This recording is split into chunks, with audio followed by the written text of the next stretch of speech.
வார்த்தையை இந்த நாள் தியானத்துக்கான பகுதி எடுத்து வாசிக்கலாம். 1 கொரிந்தியர் 2ஆம் அதிகாரம் 9, 10, 11 வசனங்களை நம்ம வாசிக்கலாம். இன்றைக்கு இதிலிருந்து பார்க்கலாம். கர்த்தர் கொடுத்த வார்த்தை எழுதி இருக்கிறபடி தேவன் தம்மில் அன்பு கூறுகிறவர்களுக்கு ஆயத்தம் பண்ணினவைகளை கண் காணவும் இல்லை, காது கேட்கவும் இல்லை. அவைகள் தானாக ஒரு மனிதனுடைய இருதயத்தில் கூட தோன்றினதும் இல்லை. நமக்கோ அவைகளை தேவன் தம்முடைய பரிசுத்த ஆவியின் மூலமாக நம்மை குறித்த காரியங்களை நமக்கு வெளிப்படுத்தினார். அந்த ஆவியானவர் எல்லாவற்றையும் தேவனுடைய ஆழங்களையும் அறிந்திருக்கிறார், ஆராய்ந்திருக்கிறார். சரி, போதும். இந்த 9, 10 வசனங்கள் என்ன சொல்லுகிறது என்றால், எழுதி இருக்கிறபடி தேவனிடத்தில் அன்பு கூறுகிற பிள்ளைகளுக்கு சகலமும் நன்மைக்கு எதுவாய் நடந்திருக்கிறது. ஆமென், அல்லேலூயா. அன்பு கூறுகிறவர்களுக்கு ஆயத்தம் பண்ணினவைகளை கண் காணவும் இல்லை. உங்களுக்காக தேவன் வைத்திருக்கிறதை ஒரு கண்ணும் கண்டதில்லை, ஒரு காதும் கேட்டதில்லை. அந்த காரியங்கள் மனுஷனுடைய இருதயத்தில் தோன்றினதில்லை. இப்ப உங்கள் ஒவ்வொருவரை குறித்து தேவன் வைத்திருக்கிற திட்டம் உங்களுக்கு வெளிப்பட்டது கிடையாது. மற்றவர்களை குறித்து சொல்றார் பவுல். அது ஒரு மனுஷனுக்கும் அது இருதயத்துல தோன்றல, காதுல கேட்கல, கண்ணால கண்டதும் கிடையாது. ஆனா 10ஆம் வசனம் சொல்லுகிறது, நமக்கோ என்று சொன்னால் ரட்சிக்கப்பட்டிருக்கிற பரிசுத்த ஆவியை பெற்றிருக்கிற பிள்ளைகளை குறித்து வேதம் சொல்லுகிறது. தேவனுடைய பிள்ளைகளை குறித்து வேதம் சொல்லுகிறது, நமக்கோ தேவன் அவைகளை தமது ஆவியினாலே வெளிப்படுத்தினார். எப்படி வெளிப்படுத்தினார் ஆண்டவர்? நமக்கு ஆண்டவர் நம்மை குறித்த திட்டங்களை நமக்கு தம்முடைய ஆவியினாலே வெளிப்படுத்தினார். ஆமென் சொல்லலாமா? அல்லேலூயா, அல்லேலூயா. ஆண்டவர் வெளிப்படுத்துவதற்கான நோக்கம் என்ன அப்படின்றத நாம் இன்னைக்கு பார்க்க போறோம். இன்னைக்கு ஆண்டவர் நம்மோடு கூட பேசுகிற வார்த்தையை வாழ்நாள் முழுவதும் மறக்க கூடாது. நம்ம மறக்காது இருக்கிறோம் அப்படின்னா நிச்சயமாகவே நம்முடைய வாழ்க்கையில நாம ஒன்றையும் இழந்து போக மாட்டோம். ஒன்றையும் நாம என்ன சொல்றது, தேவன் திட்டம் பண்ணி இருக்கிற எதையும் நாம மிஸ் பண்ண மாட்டோம், மிஸ்யூஸ் பண்ண மாட்டோம். அல்லேலூயா. தவற விட மாட்டோம், தவறாகவும் பயன்படுத்த மாட்டோம். அல்லேலூயா. கைகளை உயர்த்தி ஒரு அலையிலே சொல்லலாமா? அப்போ இந்த தேவனுடைய வார்த்தை சொல்லுகிறது, எனக்கு தேவன் அதை தமது ஆவியினாலே வெளிப்படுத்தியிருக்கிறார். சொல்லுங்க, தேவன் எனக்கு என்னை குறித்தவைகளை, தேவன் திட்டம் பண்ணினவைகளை தேவனாகிய கர்த்தர் தமது ஆவியினாலே எனக்கு அதை வெளிப்படுத்தியிருக்கிறார். அந்த ஆவியானவர் தேவனுடைய ஆழங்களை ஆராய்ந்திருக்கிறார். தேவன் எனக்கு என்னெல்லாம் வச்சிருக்கிறாரோ அதெல்லாம் பரிசுத்த ஆவியானவருக்கு தெரியும். தேவன் என்னை குறித்து என்னெல்லாம் திட்டம் பண்ணி வச்சிருக்கிறாரோ, என்னை குறித்து எப்படி மேன்மையான காரியங்களை செய்ய தேவன் திட்டம் பண்ணி இருக்கிறாரோ, எந்த காலத்துல நான் உயர்த்தப்படுவேன், எந்த காலத்துல எனக்கு நல்லது நடக்கும், எந்த காலத்துல சறுக்கல் வரும், சறுக்கலை யார் உண்டாக்குவார்கள் என்கிற எல்லா காரியங்களையும் பரிசுத்த ஆவியானவர் அறிந்து வைத்திருக்கிறார். அதே சமயம் தேவனுக்குள் என்ன என்னை குறித்து இருக்கிறது அது எல்லாமே என்னை குறித்து அவைகள் எல்லாம் ஆவியானவர் அறிந்திருக்கிறார். ஆமென். இப்ப அந்த இடத்துல உங்க பேரை போட்டு வாசிங்களேன். என் பேரை போட 10ஆம் வசனம், நமக்கோ அப்படின்ற இடத்துல என் பேரை போட்டு நான் வாசிக்க போறேன். எல்லாம் சேர்ந்து வாசிக்கலாம். சந்தோஷுக்கோ தேவன் அவைகளை தமது ஆவியினாலே வெளிப்படுத்தினார். மறுபடியும், சந்தோஷுக்கோ தேவன் அவைகளை தமது ஆவியினாலே வெளிப்படுத்தினார். இப்போ உங்களுக்கு என்ன வெளிப்படுத்தப்பட்டு இருக்கிறார்?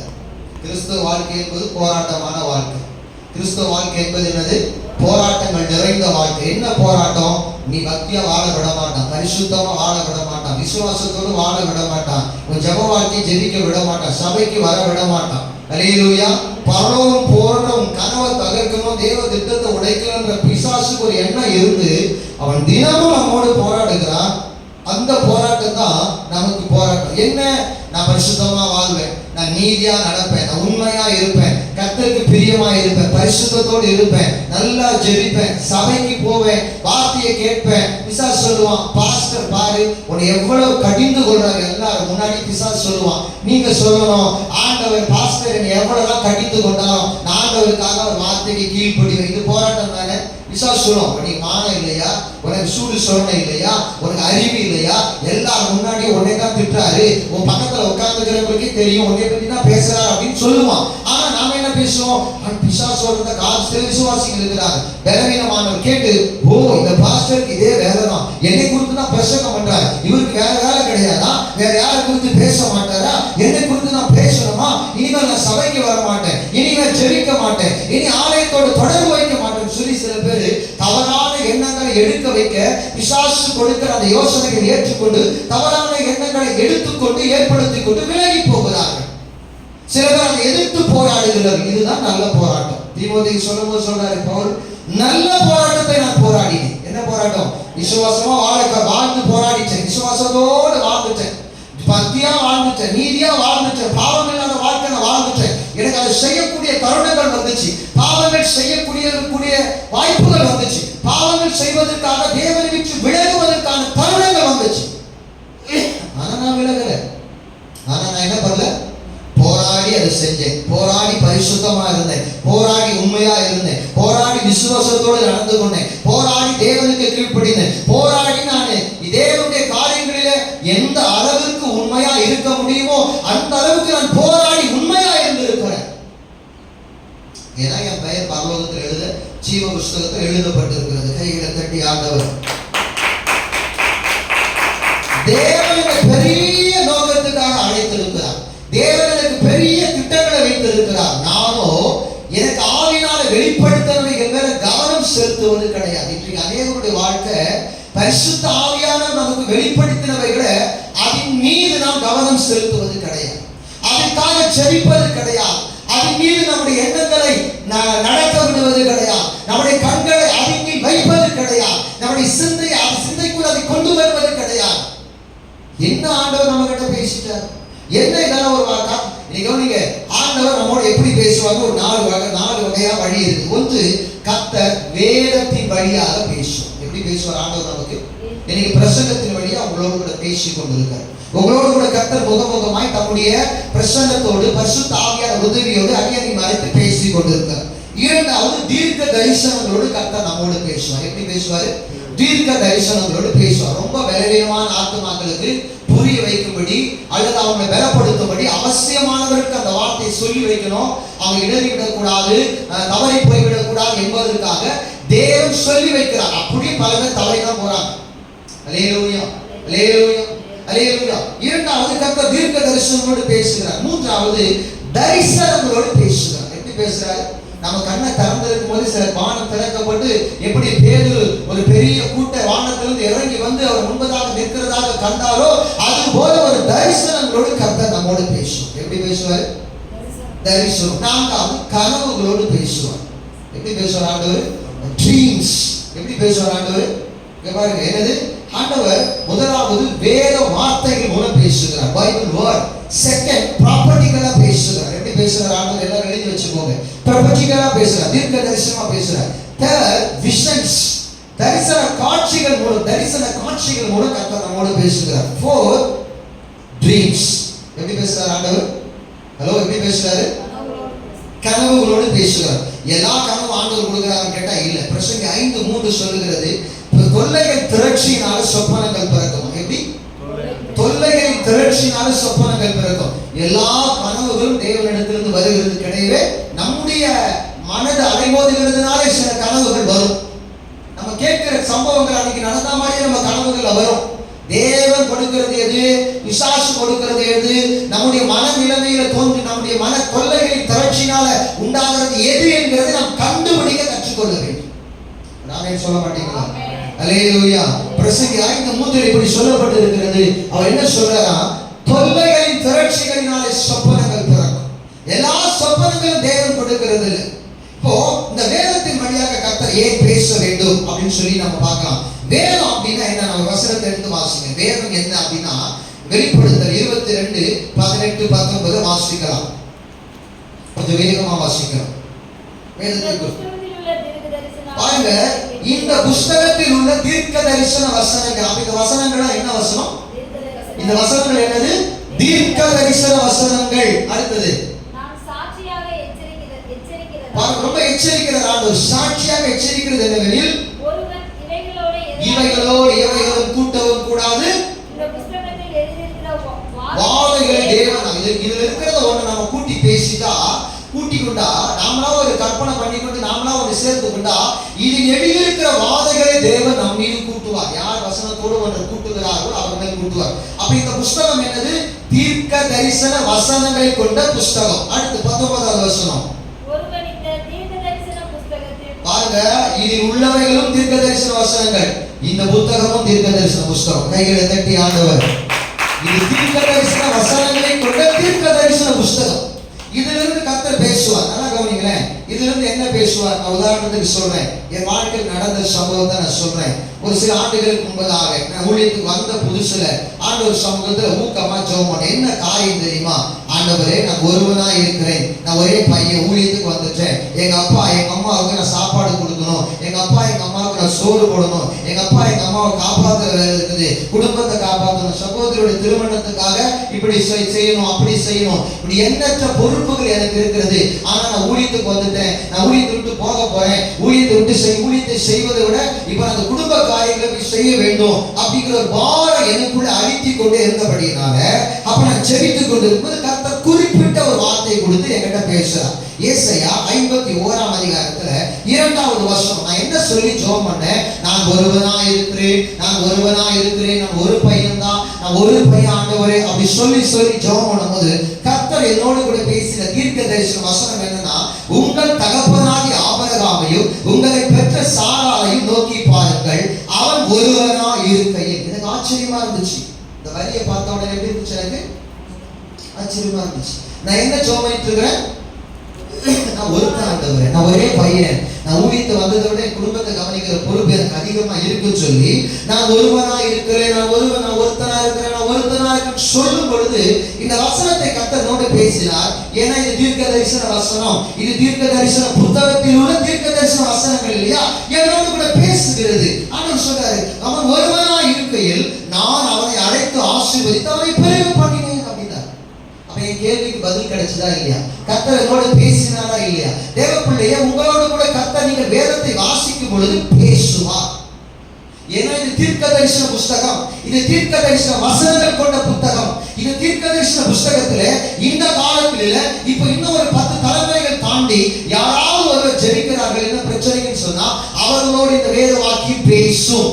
கைகளை தட்டி ஆண்டவர், ஏன்னா ஜீவனுள்ள வார்த்தை, தீர்க்க தரிசன வார்த்தை, தீர்க்க தரிசனம் என்பது பேசிக் கொண்டே இருக்கும். அது நின்று விடக்கூடியது அல்ல. அல்லேலூயா, அல்லேலூயா. முதல் தீர்க்கதரிசி யார் தெரியும் வேதத்துல? யார் முதல் தீர்க்கதரிசி சொல்லுங்க? ஆபிரகாம். அப்புறம் சொல்லுங்க, சொல்லுங்க, உங்களுக்கு தெரிஞ்சவர் சொல்லுங்க. முதல் தீர்க்கதரிசி யார்? முதல்ல தீர்க்கதரிசனம் உரைத்தது யார்? சாமுவேல். பரிசுத்த ஆவியானவரா? என்னையே கேள்வி கேட்க கூடாது, நீங்க பதில் சொல்லணும். அல்லேலூயா. யார் முதல் தீர்க்க தரிசனம் உரைத்தது? பிதாவாகிய தேவன். அல்லேலூயா. அவர் பிசாசை பார்த்து சொல்றாரு, அவன் தலையை நசுக்குவான், நிறைவேற போகிறதை சொல்லுகிறார். நீ அவர் குதிகாலை நசுக்குவாய். முதல் தீர்க்கதரிசி யாரு? நம்முடைய தேவன். அப்ப தேவனுடைய வாயிலிருந்து புறப்படுகிற எல்லா வார்த்தை என்ன வார்த்தை? கைகளை தட்ட மாட்டீங்களா? இந்த தீர்க்க தரிசன வார்த்தைகள் சுயமாய் வருவது கிடையாது. தீர்க்க தரிசனங்கள் என்ன கிடையாது? சுயமா வருவது கிடையாது. 1 பேதுருவின் புஸ்தகம் எடுத்து வாசிக்கலாம். 2 பேதுருவின் புஸ்தகம் 1ஆம் அதிகாரம் 20, 21 வசனங்களை வாசிக்கலாம். கொஞ்சம் வேகமாக. வேதத்தில் உள்ள இந்த தீர்க்க தரிசன புஸ்தகத்தில் உள்ள எந்த தீர்க்க தரிசனமோ சுய தோற்றமான பொருளை உடையதா இராமல் நீங்கள் முந்தி தெரிஞ்சுக்கணும். ஒரு தீர்க்க தரிசனத்துக்கும் நாம் அதுக்கு ஒரு வடிவம் கொடுத்து விட முடியாது. என் இருதயத்தில் இருக்கிற எண்ணங்களின்படி அதற்கு ஒரு வடிவத்தையோ உருவத்தையோ நான் அதை உருவகப்படுத்த முடியாது. சுய தோற்றத்தின் பொருளை உடையதா இராமல் வாசிங்க. நீங்கள் முந்தி அறிய வேண்டியது தீர்க்க தரிசனமானது ஒரு காலமும் மனுஷனுடைய சித்தத்தினாலும் உண்டாகவில்லை. தேவனுடைய பரிசுத்த மனுஷர்கள் பரிசுத்த ஆவியினால் ஏவப்பட்டு பேசினார்கள். ஒவ்வொரு தீர்க்கதரிசன வார்த்தைகளும் ஆவியானவருடைய வார்த்தைகள் தான். ஏன்னா 1 தீமோத்தேயு 3ஆம் அதிகாரம் நினைக்கிறேன், கர்த்தருடைய வார்த்தை சொல்லுகிறது, வேத வார்த்தைகள் எல்லாம் தேவ ஆவியினால் அருளப்பட்டு இருக்கிறது. இந்த வார்த்தையானாலும் சரி, ஜெபிக்கிற பொழுது பரிசுத்த ஆவியானவர் வெளிப்படுத்துகிற எந்த வார்த்தையானாலும் மனுஷனுடைய விருப்பத்தின்படி வருகிறது அல்ல, பரிசுத்த ஆவியானவருடைய ஏவுதலின்படி பேசப்படுகிற வார்த்தை. கைகளை தட்டி ஆண்டவரே, பரிசுத்த ஆவியானவர் இன்றைக்கு நாம் ஒவ்வொருவரும் பேசிக் கொண்டிருக்கிறார். அல்லேலூயா, அல்லேலூயா, அல்லேலூயா. இப்ப தீர்க்கதரிசனம் என்ன, தீர்க்கதரிசனம் யாருடையது என்று புரிந்து கொண்டீங்களா? இப்ப தீர்க்கதரிசனம் எதற்காக கொடுக்கப்படுகிறது? தீர்க்கதரிசனமானது சீர்கேட்டை தடுக்கிறது. தீர்க்கதரிசனம் என்ன பண்ணுது? நீதிமொழிகள் 29:18 எடுத்து வாசிங்க. நீதிமொழிகள் 29:18. இதெல்லாம் அறிமுகம், இன்னும் செய்தி உள்ள இருக்கிறது. தீர்க்க தரிசனம் இல்லாத இடங்களில் ஜனங்கள் சீர்கெட்டு போவார்கள். வேதம் அப்படிதான் சொல்லுது. தீர்க்க தரிசனம் இல்லைன்னா அங்க ஜனங்கள் என்ன பண்ணுவாங்களா? கெட்டு போய், எச்சரிப்பு இல்லை அப்படின்னா எதற்காக தீர்க்க தரிசனம் கொடுக்கப்படுகிறது? சீர்கெட்டை தடுக்க எச்சரிக்கிற சத்தம். அல்லேலூயா. தேவனுடைய இருதயத்தை கர்த்தர் வெளிப்படுத்துகிறார். அவருடைய இருதயத்தை, தன்னுடைய சித்தத்தை, மனுஷனை குறித்த தன்னுடைய விருப்பத்தை தேவன் வெளிப்படுத்துகிறார். தீர்க்க தரிசனம் என்பது என்னது? மனுஷனை குறித்து தன்னுடைய சித்தத்தை வெளிப்படுத்துகிறார். தேசத்தை குறித்து தன்னுடைய சித்தத்தை வெளிப்படுத்துகிறார். பிறக்க போகிற பிள்ளையை குறித்து தீர்க்க தரிசனங்களை வெளிப்படுத்துகிறார். ஒரு ஆமென் சொல்ல மாட்டீங்களா? அல்லேலூயா, அல்லேலூயா, அல்லேலூயா, அல்லேலூயா. தீர்க்க தரிசனம் என்பது தேவனுடைய இருதயத்திலிருந்து வருவது. தேவன் இருதயத்திலிருந்து தன்னுடைய ரகசியங்களை வெளிப்படுத்துகிறார். கவனிங்க, சில உதாரணங்களை சொல்ல விரும்புகிறேன். இயேசு கிறிஸ்துவோட பிறப்பை தீர்க்க தரிசனமா ஏசாயா அறிவிக்கிறார். ஆமென். ஆனா அவர் அறிவித்து பல ஆண்டுகள் கழித்து, ஏறத்தாழ 500 ஆண்டுகள் கழித்து தான் இயேசு பிறக்கிறார். அப்ப இயேசு கிறிஸ்து பிறப்பதற்கு 600 ஆண்டுகளுக்கு முன்பு தான் தீர்க்க தரிசனம் உரைத்தார்கள் கேட்டா இல்ல. பிதாவாகிய தேவன் முன்பதாக உலக தோற்றத்திற்கு முன்ன உலகம் படைச்சு மனுஷனை படைச்ச உடனே, மனுஷன் தவறு செய்த உடனே கர்த்தருடைய பிதாவாகிய தேவன், கர்த்தருடைய தேவனாகிய கர்த்தர் என்ன பண்றாருன்னா அங்கேயும் முதல் தீர்க்க தரிசனத்தை உரைக்கிறார். அல்லேலூயா. இரண்டாவது ஏனோக்கு, ஆபிரகாம், அப்புறம் பாத்தீங்கன்னா யாக்கோபு தீர்க்க தரிசனம் உரைக்கிறார். யாக்கோபுல 49ஆம் அதிகாரம் 10ஆம் வசனம், செங்கோல் யூதாவை விட்டு, செங்கோல் யூதாவை வசனம் வாசிங்க. 40 வாசிங்க. சமாதான கர்த்தர் வருமானோ செங்கோல் யூதாவை விட்டு என்ன பண்ணலையா? நீங்குவதில்லை. அப்ப யாக்கோபு ஒரு தீர்க்கதரிசி, தாவீது ஒரு தீர்க்கதரிசி, ஏசாயா, எலியா, எலிசா, நாத்தான்வேலு, சாமுவேல், இப்படி பல தீர்க்கதரிசிகள் வேதத்தில் இருக்கிறார். அல்லேலூயா, அல்லேலூயா. 12 அப்போஸ்தலர் ஒருவனாகிய யோவான் ஒரு தீர்க்கதரிசி, யோவான் ஸ்நானகனும் ஒரு தீர்க்கதரிசி. அல்லேலூயா. தீர்க்கதரிசிகளை கர்த்தர் சபையில் வைத்துக் கொண்டுதான் இருக்கிறார், தேசத்தில் வைத்துக் கொண்டுதான் இருக்கிறார். அல்லேலூயா. இப்ப இந்த தீர்க்கதரிசிகள் என்னன்னா நமக்கு வழிகளை போதிக்கிறவர். தீர்க்கதரிசிகள் என்னது? வழிகளை போதிக்கிறவர். 1 சாமுவேல் புத்தகம் 9ஆம் அதிகாரம் 6ஆம் வசனம் சொல்லுகிறது, அவர் நமக்கு வழிகளை போதிக்கிறவர். என்ன செய்யணும்ன்றதை சொல்லிக் கொடுக்கிறோம். வாசிங்க. 1 சாமுவேல் 9ஆம் அதிகாரம் 6வது வார்த்தையை வாசிக்கலாம்.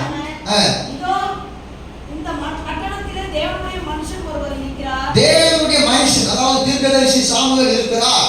அவர் பெரியவர், அவர் சொல்லுகிறதெல்லாம் தப்பாமல் நடக்குது. அப்படின்னா என்ன அர்த்தம்? தேவன் சொல்றாரு, அவர் சொல்றாரு, அவ்வளவுதான். அங்கே போவோம். ஒருவேளை நமக்கு போக வேண்டிய வழியை நமக்கு அவர் போதிப்பார். அல்லேலூயா, அல்லேலூயா. இந்த சாமுவேல் சந்திக்க சவுல் போகிறார்.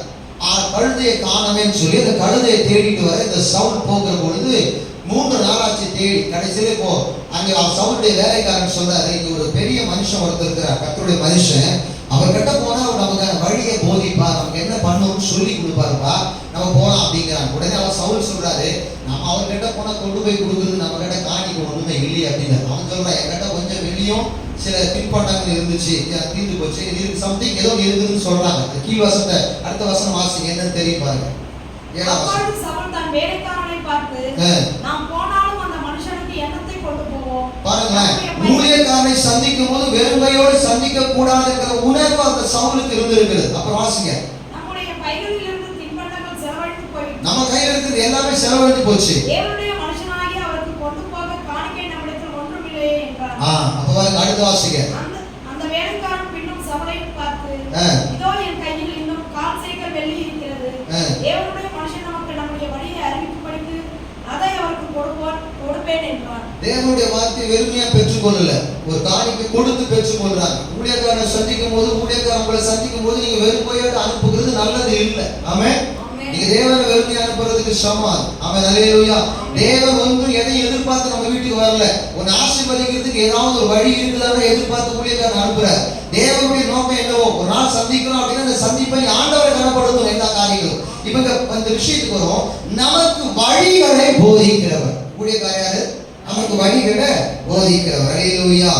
வரும் தீங்கையும் ஆபத்தையும் பொல்லாப்பை வெளிப்படுத்துகிறது. தீர்க்கதரிசிகள் என்பது என்ன பண்ணுவாங்கன்னா, பொல்லாப்பு தீங்கெல்லாம் வெளிப்படுத்துறது. எலிசா தீர்க்கதரிசி என்ன பண்ணாங்கன்னா, சூனேம் இருந்தாலும் ஒரு அம்மா இருந்தாங்க. அந்த ஐயாவுக்கு அவங்க ஒரு வீட்டை கட்டி கொடுத்தாங்க. ஒரு ஏழை வந்து போற தேவ மனுஷனுக்கு நம்ம நல்ல வீட்டை கட்டி கொடுக்கணும்னு சொல்லி வீட்டை கட்டி கொடுத்துட்டு, அந்த வீட்டை மேல் வீட்டறையில ஒரு மெத்த மேஜை குத்துவிளக்கெல்லாம் வச்சு ஒரு சேரெல்லாம் போட்டு வந்தா ஊழியக்காரர் தங்கிறதுக்கு ஒரு பெஸ்ட் ரூம் ரெடி பண்ணி கட்டி வைக்கிறாங்க.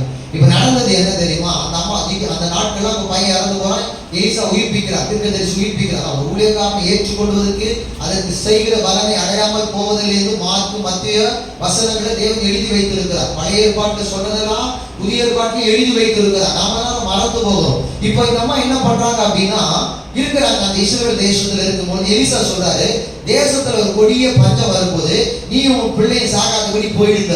அப்போ பொல்லாப்பு வருகிற பொழுது, தீங்கு வருகிற போது தாம் பிரிய வைத்த ஜனங்கள் தப்பித்துக் கொள்ளும்படியான வார்த்தைகளை தீர்க்கதரிசிகள் மூலம் வைத்து கர்த்தர் பேசுவார். கைகளை தட்டி ஆண்டவர் நன்றாக கைகளை தட்டி ஆண்டவர். அப்ப கர்த்தர் பேசுறார் அப்படின்னா நாம் காது கொடுத்து கேட்க கற்றுக்கொள்ள வேண்டும். வசனம் சொல்லுகிறது, காதுள்ளவன் காதுள்ளவன். அப்ப நம்ம ஆண்டவருடைய வார்த்தையை காது கொடுத்து கேட்கிறோமா? இன்றைக்கு தேவன் என்னோடு கூட பேசுகிறார். இன்றைக்கு ஆண்டவர் நம்மோடு கூட தீர்க்க தரிசனமாய் பேசுகிறார். ஏற்கனவே நமக்கு தீர்க்க தரிசனங்களை குறித்து கர்த்தர் தீர்க்க தரிசனமாய் பேசி இருக்கிறார். சில நேரங்கள் நான் சிந்தித்த இந்த செய்தி ஆயத்தப்படுத்தும் போது நான் நிறைய காரியங்களை சிந்தித்துக் கொண்டே இருந்தேன். நான் முன்பதாகவே சொன்னேன், என் வாழ்க்கையில் நான் ஜெபிக்கும் போது கர்த்தருடைய வார்த்தை என்ன கூட பேசுச்சு அப்படின்னு சொல்லி ஒரு வார்த்தை குறித்து நிறைய வார்த்தைகள் என்னால சொல்ல முடியும். ஆனா ஆண்டவர் இந்த வார்த்தைகளோடு கூட இன்னைக்கு உணர்த்தும் போது சொன்னேன், ஏற்கனவே இது பல வருஷங்களுக்கு முன்னாடி கர்த்தர் பேசின வார்த்தை. ஒரு நாள் நான் பல 3 பேருக்காக ஜெபம் பண்ணும்போது கர்த்தர் வெளிப்படுத்துதுன்னு அவங்களுக்கு சொல்ல விரும்புகிறேன். ஆமென் சொல்லலாமா? அல்லேலூயா. 3 பேர், நிறைய பேருக்கு ஜெபம் பண்ணி இருக்கிறோம், நிறைய பேர் கர்த்தருடைய வார்த்தை கொடுத்துருக்கிறோம். அந்த வேர்டெல்லாம் எப்படி இருக்குன்னா, ஒரு பெரிய லென்த்தியா இருக்காது, பெரிய நீளமா கர்த்தர் பேசிக்கிட்டே போக மாட்டார். ஒரு மகள் மேரின்னு ஒரு மகள், அந்த பிள்ளை இந்த விலாகம் பகுதியில் இருந்த பிள்ளை. அந்த பிள்ளைக்கு திருமணத்துக்கு நிச்சயிக்கப்பட்டு அந்த திருமணம் பாதியில நின்று போனது. குடும்பமே வருத்தப்பட்டுச்சு. ஒரு புதிய ஆண்டு பிறந்த உடனே நாங்கள் ஊர்ல இருந்தோம். அன்னைக்கு சாயங்காலம், அந்த 1ஆம் தேதி சாயங்காலத்துல, ஜனவரி 1ஆம் தேதி சாயங்காலத்துல என்னை அழைத்தார்கள். அழைத்து என்னை ஜெபிக்கும்படி கேட்டுக்கொண்டார்கள். நானும் அவர்கள் வீட்டில் போய், இந்த துக்கம் எனக்கு தெரிகிறது, அவர்களோடு கூட சேர்ந்து ஜெபித்துக் கொண்டே இருக்கும்போது கர்த்தர் சொன்னாரு, மணவாளனுடைய வாகனம் வாசலில் வந்து நிற்கிறது அப்படின்னா. அவ்வளவுதான். என்ன சொன்னார் ஆண்டவர்? மணவாளனுடைய வாகனம் வாசலில் வந்து நிற்கிறது. அவ்வளவுதான் கர்த்தர் பேசுறார். ரொம்ப லென்த்தியா பேசுற, என்ன தேதியாக, எப்பாக, மாப்பிள்ளை, எந்த ஊரு, ஜாதகம் சொல்லல ஆண்டவர், ஜோசியம் சொல்லிக்கிட்டு ஒரே மணவாளனுடைய வாகனம் வாசலில் வந்து நிற்கிறது அப்படின்னா. முடிஞ்சு போச்சுங்களா? ஜெபம் பண்ணி முடிச்சுட்டு வந்துட்டோம். அதுக்கப்புறம் அந்த வருஷம் தான் நாங்க இங்க வாலாஜா பார்த்துட்டு டிரான்ஸ்ஃபர் வீடு மாதிரி இங்க வந்துட்டோம். வந்த உடனே அந்த ஆண்டு நவம்பர் மாதம் திருமணம் நிச்சயிக்கப்பட்டு அருமையான இந்த மகளுடைய திருமணத்தை இங்க வாலாஜாபாத்தில் இருக்கிற ஸ்ரீஎம் திருமண மண்டபத்தில் திருமணம் நடக்குது. நோட்டீஸ் கொண்டு வந்து கொடுக்குறாங்க. கைகளை தட்டி ஆண்டவர். நம்ம எந்த அளவுக்கு, ஒருவேளை அந்த பிள்ளை, நான் நினைக்கிறேன் ஏற்கனவே திருமணம் பாதியில நின்று போச்சு, நிச்சயம் பண்ணி மாப்பிள்ளை தான் வேணும்னு சொல்லிட்டு போயிட்டோம். அந்த மகள் எவ்வளவு உடைஞ்சு போயிருந்தோம்ல. இப்ப அந்த மகளுக்காக இந்த வார்த்தை வந்த உடனே நம்ம இந்த வார்த்தைக்காக ஆண்டவருக்கு நிறைய நன்றி சொல்லி ஜெபம் பண்ணி இருப்பாங்க. நமக்கு ப்ராபர்சி வரும்போது நம்ம அது மேல கவனம் வைக்கிறதே இல்லை. பிரசங்கத்தில் ஆண்டவர் பேசும்போது நம்ம அது மேல கவனம் வச்சு அதுக்காக ஜெபிக்கிறதே கிடையாது. தேவனுடைய வார்த்தை எப்பொழுதெல்லாம் நமக்கு கிடைக்கிறதோ அதை நாம் ஜெபமாய் மாற்றுவதே கிடையாது. அசால்ட்டா இருக்கிறோம். இன்னைக்கு இருக்கிற பசங்க இருக்கிற மாதிரி அசால்ட்டா இருக்கிறது. அசால்ட்டு என்ன இருக்கு? அசட்டை செய்து கொண்டு இருக்கிறது. அல்லேலூயா. அசட்டையானவர்களை நாம் இருக்கிறோம், அசட்டை செய்து கொண்டு இருக்கிறோம். தேவனுடைய வார்த்தை, கர்த்தர் பேசின வார்த்தைகளை மதிப்பு கொடுப்பது கிடையாது.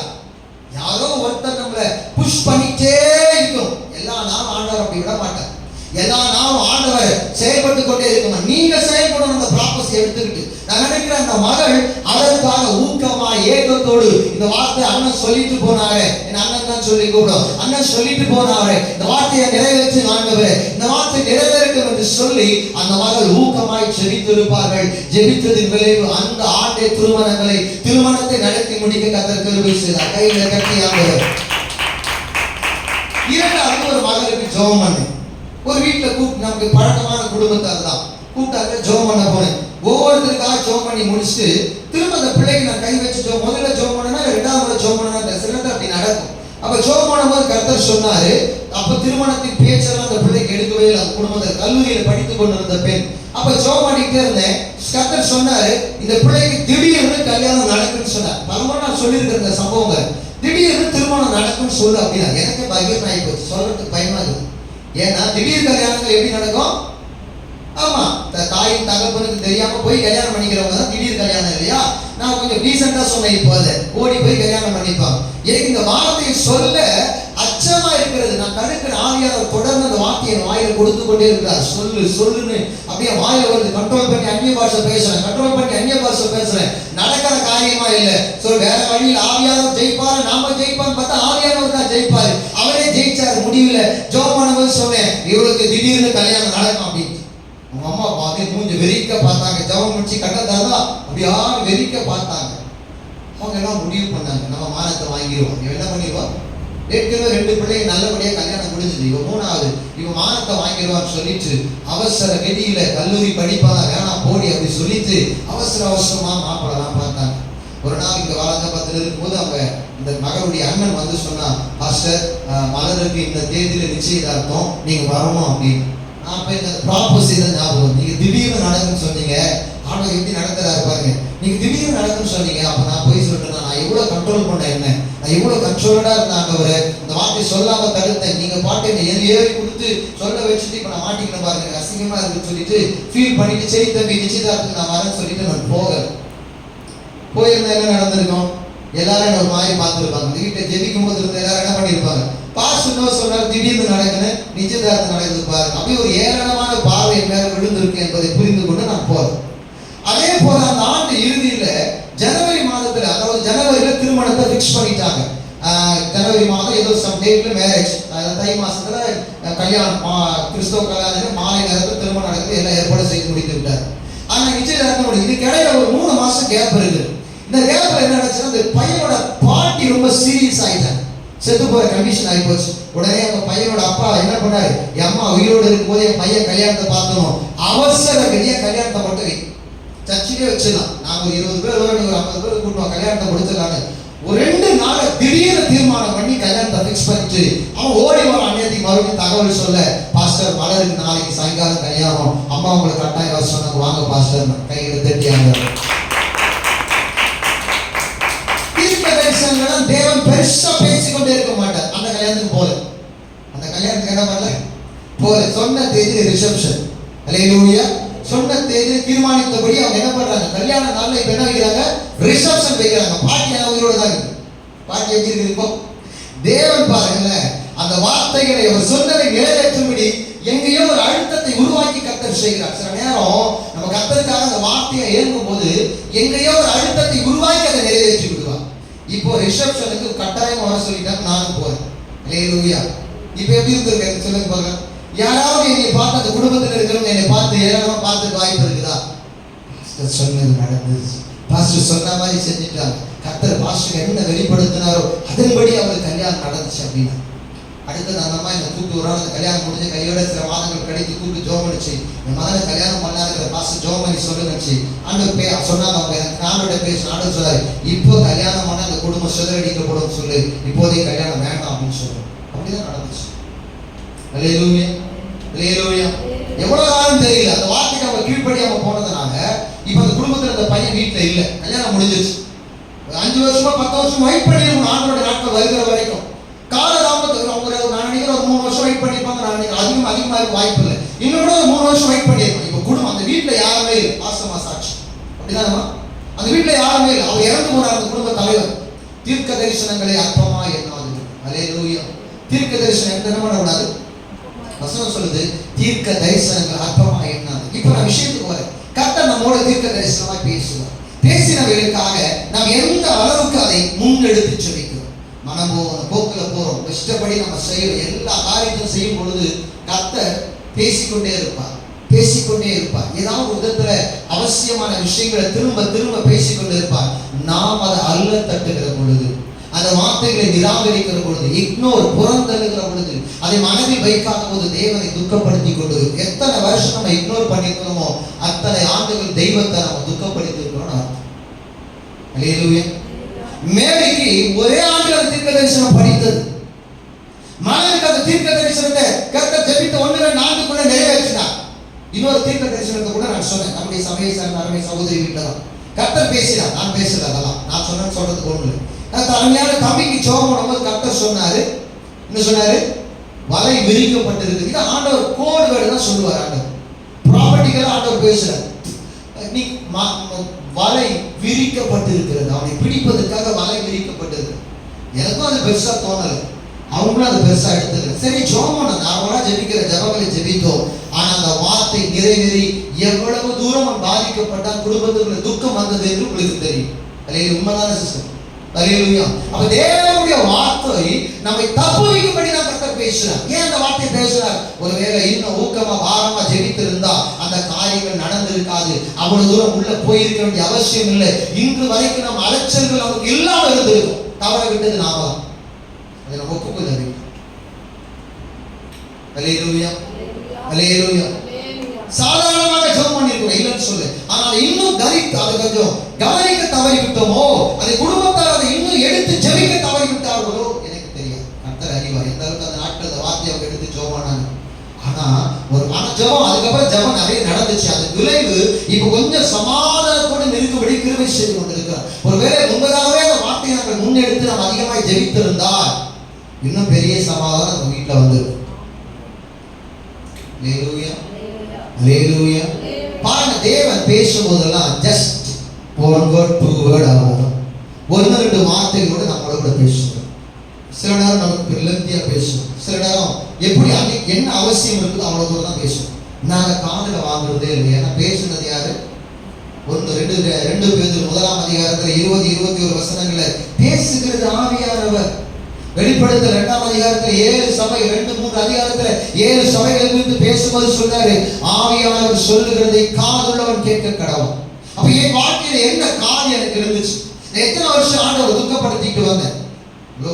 எத்தனை வருஷம் ஆண்டவரை துக்கப்படுத்துறேன்? எத்தனை வருஷம் ஆண்டவருடைய வார்த்தைக்கு செவி கொடுக்காம இருந்திருக்கிறேன்? எத்தனை நாட்கள் அதை புறந்தள்ளி இக்னோர் பண்ணி மனம் போல போக்கிற வாழ்ந்து ஆண்டவரை துக்கப்படுத்தி இருக்கிறேன். யோசித்து பாருங்க.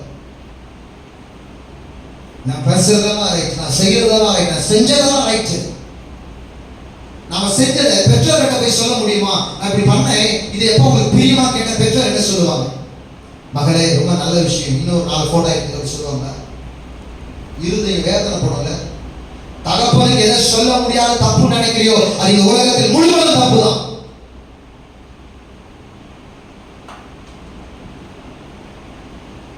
நம்ம மனம் போன போக்குல போயிட்டு கர்த்தர் இன்னும் ஏன் செய்யணும், கர்த்தர் ஏனும் நடத்தல, செய்ய மாட்டார். இருதயத்தை அவ்வளவு வருஷ கணக்க உடைச்சு மனசே வைக்கிறது இல்லை. அது மேல தேவன் நம்மோடு பேசின வார்த்தைகளுக்கு அது மீது மனதை வைத்து அதற்காக அந்த நாளத்தோடு ஜெபித்து இருக்க வேண்டும். நம்ம ஒவ்வொருவரும் என்னைக்கு ஆண்டவர் பேசுற அன்னைக்கு புடிச்சுக்கணும் அந்த வார்த்தையை.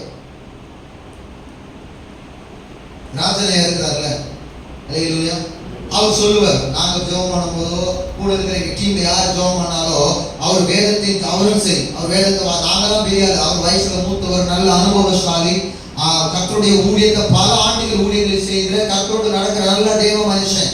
ஆனா சின்னவங்க வாயிலிருந்து வர வார்த்தையை கூட அவர் எடுத்துக்கொள்வார். அல்லேலூயா. அல்லேலூயா. சில நேரம் பாஸ்டரை பெருசா நினைக்கிறது இல்லை. என்ன அந்த பாஸ்டர் சும்மா நம்ம கட்டிக்கிறது இல்லை, இதுக்கு வேற வேலை கிடையாது. நம்ம போறது நம்ம பாட்டு போயிட்டே இருக்கும்.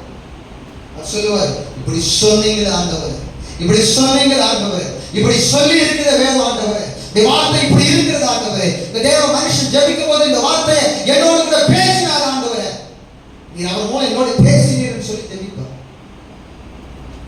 உபாகமம் 15 அதிகாரத்துல 6-7 வசனம் 5-6 வசனங்கள் அப்படிதானே சொல்லு, சொன்னபடியே ஆசீர்வதிப்பார். அப்படிதான் எழுதியிருக்கு இந்த வார்த்தை, சொன்னபடியே ஆசீர்வதிப்பார், சொன்னபடியே செய்த ஆண்டவர் கேட்கிறோம். இப்ப என்ன கேட்கணும் தெரியுமா? என் தப்புக்கெல்லாம் நீங்க முற்றிலுமா மன்னிக்கணும் தான் நம்ம கேட்கணும்.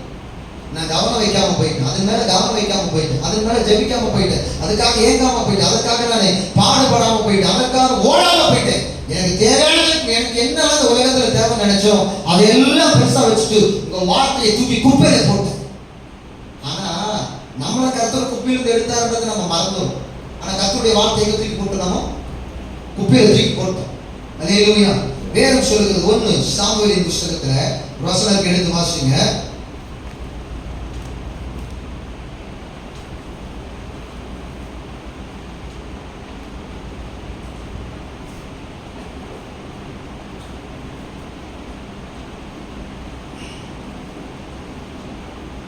பதினைந்தாம் அதிகாரம் 17வது வார்த்தை. 1 சாமுவேல் 15:17. அப்பொழுது சாமுவேல் சவுலை பார்த்து சொல்லுகிறார், நீர் உம்முடைய பார்வைக்கு சிறியவராய் இருந்தபோது அல்லவா உன் ஆண்டவர் தலைவராய் மாற்றும் பொழுது உன்னை தெரிந்து கொள்ளுகிற பொழுது ஆண்டவர் நீ ரொம்ப பராக்கிரமசாலி, திறமசாலி, அறிவாளி, புத்திசாலி, உன்ன மாதிரி ஒரு ஞானம் உடையவர்கள், உன்ன மாதிரி ஒரு என்ன சொல்றது, ஒரு பயங்கரமான எல்லாவற்றையும் சாதிக்கக்கூடிய திறமை உடையவர் என்பதற்காக தேவன் உன்னை தெரிந்து கொள்ளது. நீ சிறியவராய் இருந்த போது, ஜனங்களில் சிறியவர். ஹலோ கவனிங்க, நீங்க யார் கர்த்தர் எப்ப தெரிந்து கொண்டார்? நம்மள ஜனங்களில் சிறியவராய் இருந்த போது அல்லவா போய் தெரிந்து கொண்டார். ஆனா கர்த்தருடைய வார்த்தை தூக்கி குப்பையில போட்டு. கர்த்தர் நம்மோடு கூட பேசின வார்த்தையை மதிப்பளிக்கிறது. நம்ம அப்படியே அந்த வார்த்தையை மதிப்பளிக்கணும். யாரை மதிக்கணும் அர்த்தம்? தேவனை மதிக்கணும். ஏன்னா தேவனுடைய இருதயத்திலிருந்து வந்த கரிப்பார். இப்ப பாருங்க, எனக்கு 3 பேரை கொண்டு வர பிதாகுமாரன் பரிசுத்தாவி. வார்த்தை யாரு? வார்த்தை யாரு? ஆண்டவன் தான் யாரு? வார்த்தையா இருக்கிறது யாரு? வார்த்தையா பரிசுத்தாவே இருக்கிறாருப்பா. யாருப்பா வார்த்தை? எவ்வளவு உண்மையில வசனத்தை நீங்க கவனிக்கல, உங்களுக்குள்ள வசனம் இல்ல, நீங்க தேவனோடு நடக்கிறதுக்கு இதெல்லாம் சாட்சி. இயேசு கிறிஸ்து தான் வார்த்தை. இப்போ அந்த வார்த்தை யாரப்போ? இயேசு கிறிஸ்து ஒரு புறத்தளித்தார். சிறியவராய் இருந்த போது இந்த வார்த்தை சவுல் வாயிலிருந்து புறப்படுகிறது. சாமுவேல் வாயிலிருந்து புறப்படுகிறது. இந்த திட்டம் யாருடைய திட்டம்? தேவனுடைய இருதயத்தில் இருக்கிற திட்டம். சவுல ராஜாக்க வேண்டியது யாருடைய திட்டம்? தேவனுடைய திட்டம். இந்த வார்த்தை யாருடைய வார்த்தை? இந்த வார்த்தை யாரா இருக்கிறது? இயேசு கிறிஸ்துவா இருக்கிறார். இந்த வார்த்தை யார் வெளிப்படுத்துகிறார்? ஆவியானவர் வெளிப்படுத்து. இப்ப யாரை இக்னோர் பண்ணிட்டாங்க அவங்க? சவுல் யாரை இக்னோர் பண்ணான்? பிதாவாகிய தேவனை இக்னோர் பண்ணி இருக்கிறான். குமாரனாகிய இயேசு, வார்த்தையாகிய இயேசுவை இக்னோர் பண்ணி இருக்கிறாங்க.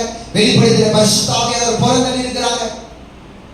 ஐந்து தீர்க்கதரிசி புறந்தள்ளி இருக்கிறாங்க. தீர்க்கதரிசி பெரிய மேட்டர் கிடையாது. இன்னைக்கு போய் உனக்கு தீர்க்கதரிசி சொல்லும் போது நீ மதிக்கல அப்படின்னு சொன்னா, நாளைக்கு வேற தீர்க்கதரிசி சொல்லுன்னு போய் சொன்னா நம்ம வந்து சொல்லிதான் ஆகணும். ஏசாயா போய் சொல்றாரு ராஜா கிட்ட பார்த்து, நீ பிழைக்க மாட்டீங்க, வீட்டு காரியங்களை ஒழுங்குபடுத்தினார். ஓன்னு அழுது அங்க சோதனை பக்கம் திரும்பி ஜெபம் பண்றான். கவனிங்க, ஜெபம் பண்றான். ஆண்டவரே, நான் மன உத்தமமா நடக்கலையா, உண்மையா இல்லையா, எனக்கு ஏன் பிரச்சனை ஆண்டவரேன்னு சொல்லி அவன் கேட்கிறான். இவர் வாசல் வெளியே அப்படி வாசல் உச்சத்தை தாண்டிக்கிறதுல கர்த்தர் பேசுறாரு. போ அவன்கிட்ட போய் சொல்லு, வருஷத்துல 15 வருஷம் கூட்டி கொடுத்து போய் சொல்லுனாரு. இங்க வந்து செத்துவன் சொல்லிட்டு போன ஆள்கிட்டே எக்ஸ்டெண்ட் பண்ண போய் சொல்றா அப்படின்னு சொல்லி அனுப்புறாரு. இவன் வந்து சொல்றான், ஆண்டவர் ஆயுஷ் நாட்கள 15 ஆண்டுகளை கூட்டி கொடுத்தார். தீர்க்கதரிசி கைகளை கட்டி கர்த்தர் என்ன சொல்றாரோ அந்த மூஞ்ச பார்த்து சொல்றதுக்கு தீர்க்கதரிசனம். கர்த்தர் என்ன சொல்றாரோ சொல்றதுதான் தீர்க்கதரிசனம்.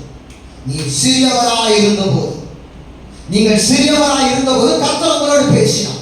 நீங்க பெரிய ஆட்கள், இன்னைக்கு பெரிய ஆட்கள் கிடையாது. நம்ம வேற உங்க மனசுல நீங்க அப்படி கோட்டை கட்டிட்டு நான் பொறுப்பு இல்லை.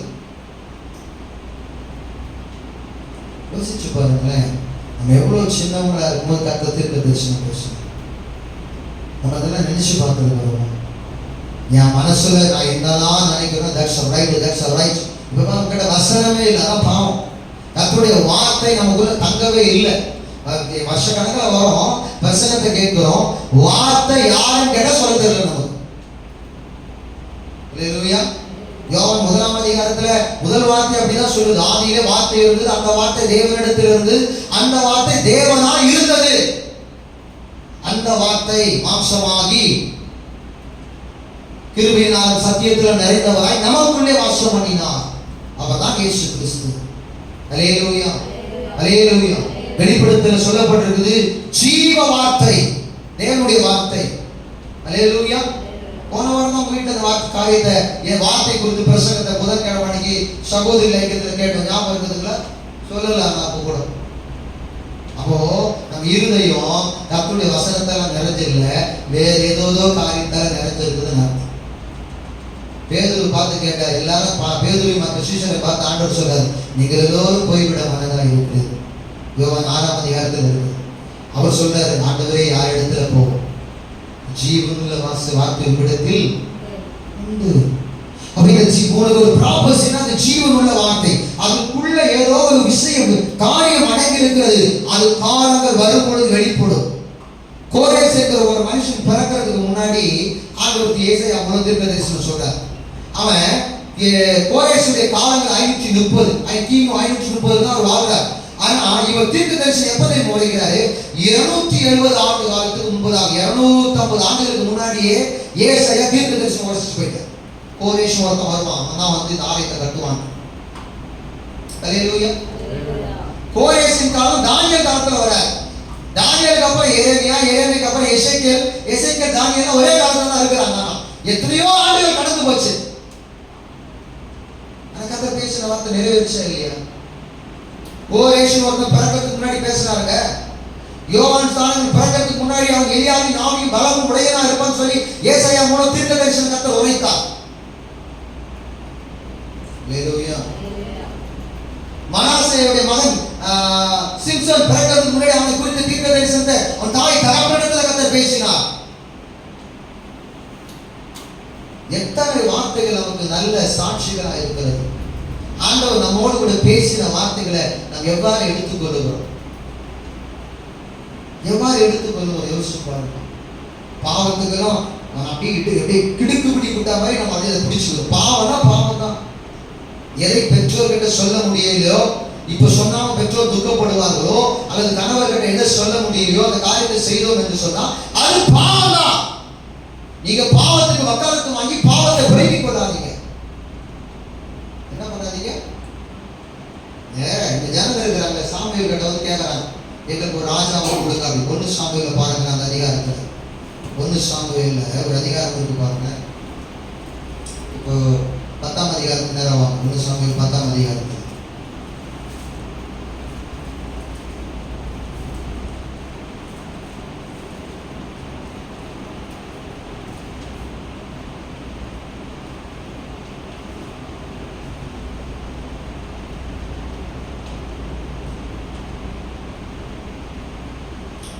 பத்தாம் அதிகாரம் 12ஆம் அதிகாரம் 19வது வசனத்தை வாசிக்கிறார்.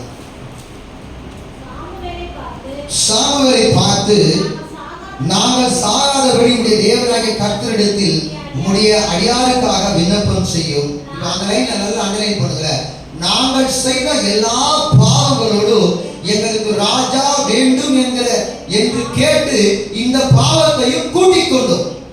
பாவனா பாவம் தான். அதை நீ ஒத்துக்காம இருக்கும்போது இன்னும் பாவத்தை கூட்டிக் கொள்ற. ஹலோ, உன்னை பிசாசு கொத்தா தூக்கி போட திட்டம் பண்ணிருக்கிறான்னு தெரியும். கர்த்தர் உங்ககிட்ட பேசுறாரு. இன்னைக்கு பிரசங்கமே ப்ராப்பர்ட்டிகள் பிரசங்கம் தான். இனிமேல் பிரசங்கத்தை நீங்க மறந்துடக்கூடாது. வேத வசனத்தை மறந்துடக்கூடாது. பிரசங்கத்தை காது கொடுத்து கவனமா கேட்கணும். அப்பதான் நீங்க கனிகள் கொடுக்க முடியும். நீங்க கர்த்தருக்காக ஜெயிக்க முடியும், ஜெயிக்க முடியும். இருதயத்தின் சுபாவங்கள் மாறும். நம்ம தேவனுடைய வார்த்தைக்கு முக்கியத்துவம் கொடுக்கறதே கிடையாது.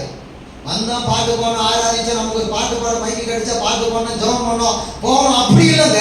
உங்க ஜீவியம் மாறணும். தேவன் ஏன் உங்க கூட பேசுறது? உங்க ஜீவியத்தை மாத்தணும். ஜீவியத்தை மாத்துறது கிடையாது, நம்மளை மாத்திக்கிறது. அப்படியே வாழ்ந்துட்டு வர்றது. இது பாவம் நம்ம சொன்னா போதும். அதையும் அது இல்ல, இஸ் ஐ அம் ரைட். நம்ம அப்படியே பிடிவாதம் பிடிக்கிறோம். நீங்க சொல்றாரு, நாங்க செய்த பாவங்களோட ரைட்னு சொல்லி இன்னும் பாவத்தை நான் கூட்டிக்கிட்டேன். நீங்க பிரசங்கத்தை தப்பு சொல்லி ஊழியக்காரோட வார்த்தையை தப்பு சொன்னீங்கன்னா நீங்க செஞ்ச பாவத்தோட இன்னும் பாவத்தை கூட்டிக்கிறீங்க. பாவத்தை கூட்டிக்க போறீங்களா? தேவன் நமக்கு ஸ்டாப் பண்றதுல ஸ்டாப் பண்ணிருந்தாங்க. எப்படி நம்ம ஒன் டைம் ஆண்டவர் பேசுறாரா? அப்படிதான். கர்த்தர் பேசுறா நின்றுடும். கர்த்தர் சொல்லாம நான் எதையும் செய்யவே மாட்டேன். தவறி செய்வது நடக்கிற விளைவுகளை நான் அனுபவிச்சிருக்கிறேன். அதுதான் ஒரு காரியத்தின் துவக்கத்தை ஆண்டவர்கிட்ட பல முறை ஒப்பு கொடுத்து ஜெபம் பண்ணிட்டு இருப்பேன். நான் ஆண்டவர்கிட்ட ஒரு காரியத்தை என்ன இது கரெக்டா அது தப்பா எனக்கு நீங்க சொல்ற அடையாளத்தை கொடுங்க, அதை செய்யுங்க இதை செய்யுங்க அப்படின்னு சொல்லி நான் எப்ப என்கிட்ட பேசினாரோ அப்போதையிலிருந்து எனக்கு யாருமே சொல்லி கொடுக்கல. அவங்ககிட்ட ஆண்டவர் பேசிட்டார். அப்புறம் தனியார் அவர் சொல்லி கொடுக்கணுமா? இப்போ பிறந்த குழந்தைக்கு தாய் என்ன பண்ணியாகணும்? தாய் என்ன பண்ணணும்? பசிச்சா அழுதா என்ன பண்ணும்? மார்பல் அணைக்கும் போது அந்த குழந்தை என்ன பண்ணும்? அந்த மார்பை தேடி கண்டுபிடிச்சு கொஞ்சம் குறிப்பிட்ட வயசு வரைக்கும் தாய் எடுத்து வாயில் வச்சு பால் ஊட்டுவாங்க. கொஞ்சம் வளர்ந்துருச்சு, ஒரு 5 மாசம் 6 மாசம் ஆச்சு, தடவி போய் மார்பை பிடிச்சி பால் குடிச்சிடும். இப்போ 2 வயசு ஆயிட்டாங்க, 3 வயசு ஆயிட்டாங்க, குழந்தைங்க பால் குடிக்கிற குழந்தைங்க இருக்கிறாங்க. இப்போ என்ன பண்ணுவாங்க? அவங்க அம்மா தூக்கி அரவணைச்சு கொடுக்கணும்னு நினைப்பாங்களா? காட்சன் இருக்கிறாங்க, காடம் அப்படிதான். இவங்க பால் இவங்களுக்கு எத்தனை வயசு வரைக்கும் பால் கொடுத்த? 1.5 வயசு, நல்லா நடக்கிற வயசு. இவங்க பால் குடிக்கும்போது என்ன பண்ணுவது தெரியுமா? காட்சனு ஒரு டவல் எடுத்துன்னு போயிடுவான். ஏன்னா அவங்க அம்மா டவல் போத்தி தான் பால் கொடுப்பாங்க, டவலை போத்தி தான் பால் கொடுப்பாங்க. அவன் பால் குடிக்கணும்னு தோணும் போது இப்படி போட்டாதான் பால் கொடுப்பாங்கன்னு தெரிஞ்சுக்கிறான்னு என்ன தெரியல. 2 பேரும் அப்படின்னா அந்த டவலை தூக்கி இப்ப வளர்ச்சியின் அடையாளம் தான் இதெல்லாம். ஒரு 2 மாசம் 3 மாசம் நம்ம வளராம இருக்கலாம். ஆனா கர்த்தர் பேசின பிறகு ஒரு விசுவாசியா நம்ம கடந்து வந்த காலத்துக்கு பிற்பாடு கர்த்தர் பேசின பிறகு நான் இன்னும் பால் குடிக்கிற கூட செத்து போயிருப்பேன். யார் மூலமோ கர்த்தர் என்ன சொல்லுவாங்களே, சக்கரை தண்ணி ஊற்றி காப்பாத்துறேன், அப்புறம் அந்த கேழ்வரகு கஞ்சி அந்த பாலை கரைச்சி அந்த தண்ணி ஊற்றி காப்பாத்துறேன், நான் அந்த கஞ்சி தண்ணி கொடுத்து காப்பாத்துறேன். எத்தனையோ குழந்தைகளோட வளர்ச்சியை இப்படி நிறைய சாட்சிகளை கேட்க முடியும். பாவம் தான். அதுக்கு வக்காலத்து வாங்கி இன்னும் பாவத்தை நம்ம கூட்டிக் கொள்ளக்கூடாது.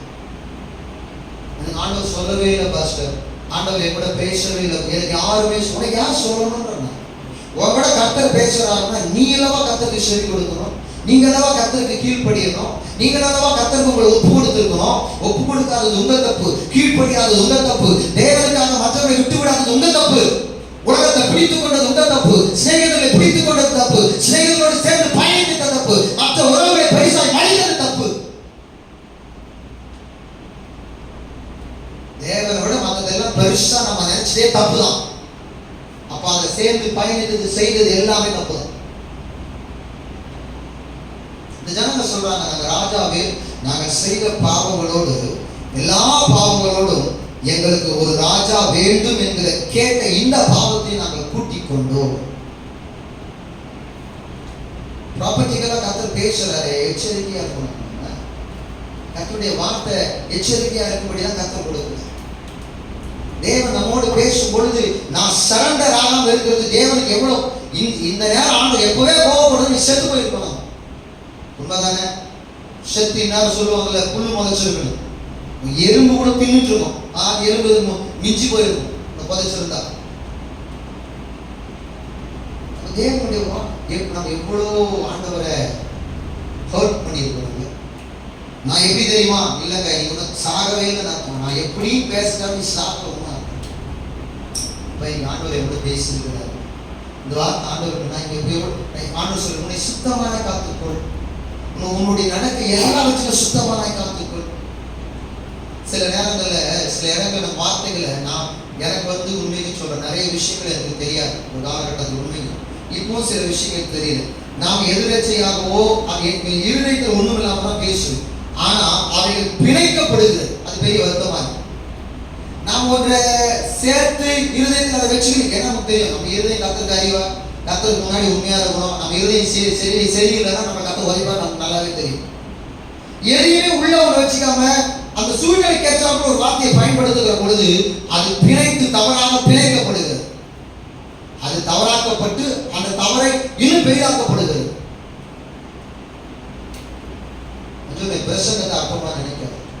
கர்த்தருடைய தீர்க்கதரிசன வார்த்தை இன்னைக்கு பாருங்க, இன்னைக்கு ஆண்டவர் பேசுற சாமுவேல் சவுல்ங்கிறார் பாத்தியா, சிறியவராக இருந்த போது ராஜாவா இருந்தார். கர்த்தருக்கு கீழ்ப்படியவே இல்லை அந்த மனுஷன். முதல் முறை ஊழியக்காரன் என்ன பண்றாருன்னா, ஒரு யுத்தத்துக்கு புறப்படுகிற பொழுது அந்த யுத்தத்தில் என்ன பண்றாரு, செய்த தவறுல முதல் 1 சாமுவேல் 15:3 வாசிக்கிறோம், நோட்படி வச்சுக்கோங்க. அப்போ அவங்க யுத்தம் பண்ண போகும்போது என்ன பண்றாருன்னா, அங்க போகும்போது சாமுவேல் வருவதற்கு முன்பதாக லேட் ஆயிடுச்சுன்னு சொல்லிட்டு அவரே என்ன பண்றாருன்னா பலியிட்டார். என்ன பண்ணார்? அவரு ஊழியக்காரனுடைய வேலையை அவர் எடுத்து செஞ்சுட்டு very very very big mistake. அப்பவே சொல்றாரு ராஜ்யபாரம் மட்டும் போயிடுச்சு போனா. ஊழியக்காரனுடைய ஸ்தானத்துல ஊழியக்காரன் தான் இருக்கணும். ஊழியக்காரன் இடத்துல நாம வர ஆசைப்படக்கூடாது. நம்ம ஊழியம் என்னவோ அந்த நமக்கு ஒரு ஊழியம் சபையில் அந்த ஊழியத்தை மட்டும் நம்ம சரியா செஞ்சா போதும். சபைக்குள்ள கர்த்தர் வச்சிருக்கிற ஊழியத்தை செஞ்சா போதும். சபைக்காக சபையின் தரிசனத்துக்காக நம்ம செய்ய வேண்டிய ஊழியத்தை செஞ்சா போதும். அந்த இடத்த வந்து நம்ம சந்தர்ப்பங்கள் சூழ்நிலைகள் தாமதமாகும் போது கூட நம்ம என்ன பண்ணக்கூடாது, ஊழியக்காரர் சொல்ல ஒன்று செய்யக்கூடாது. அப்பவே ஒரு ராஜ்யபாரத்தை பிடிக்கிட்டார். இரண்டாவது, அமெரிக்கையில முற்றிலுமாய் மனநடிக்கும்படி அவன் அழித்து போடும்படி அவன் மிருக ஜீவன்கள் எல்லாத்தையும் ராஜா முதற்கொண்டு எல்லாரையும் சங்கரிச்சு போடுன்னு சொல்லி சாமுவேல் மூலமா கர்த்தர் பேசிட்டார். இவர் என்ன பண்ணாரு, முதல் தரமானவையும் இரண்டாம் தரமானவையும் இப்படி எல்லாவற்றையும் தப்ப விட்டார். அதான் சொல்ற ஆண்டவர், பலிகளை பார்க்கிலும் கீழ்ப்படிதலும் ஆட்டு கடாக்களின் இனத்தை பார்க்கிலும் செவி கொடுக்கிறே உத்தமம். எடுத்து வாசிங்க 15வது அதிகாரம் 17வது வசனம். அப்பொழுது சாமுவேல் இல்ல அந்த வசனம் சொல்றது. Alright, okay. 15வது அதிகாரம் 22வது வசனம். மன்னிக்கவும், மாத்தி சொல்லிட்டேன் போது. அதற்கு சாமுவேல் கீழ்ப்படுகிறதை பார்க்கிலும் சர்வாங்க தகனங்களும் பலிகளும் கர்த்தருக்கு பிரியமாய் இருக்குமோ, பலிகளை பார்க்கிலும் கீழ்ப்படிதலும் ஆட்டுக்கடாக்களின் இனத்தை பார்க்கிலும் செவி கொடுத்தலும் உத்தமம்.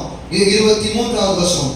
ரெண்டகம் பண்ணுதல் பில்லி சூனிய பாவத்திற்கு. நம்ம ஒருத்தரை பிரிச்சு விட்டுறோம் அப்படின்னா பில்லி சூனிய வச்சுட்டோன்னு அர்த்தம்.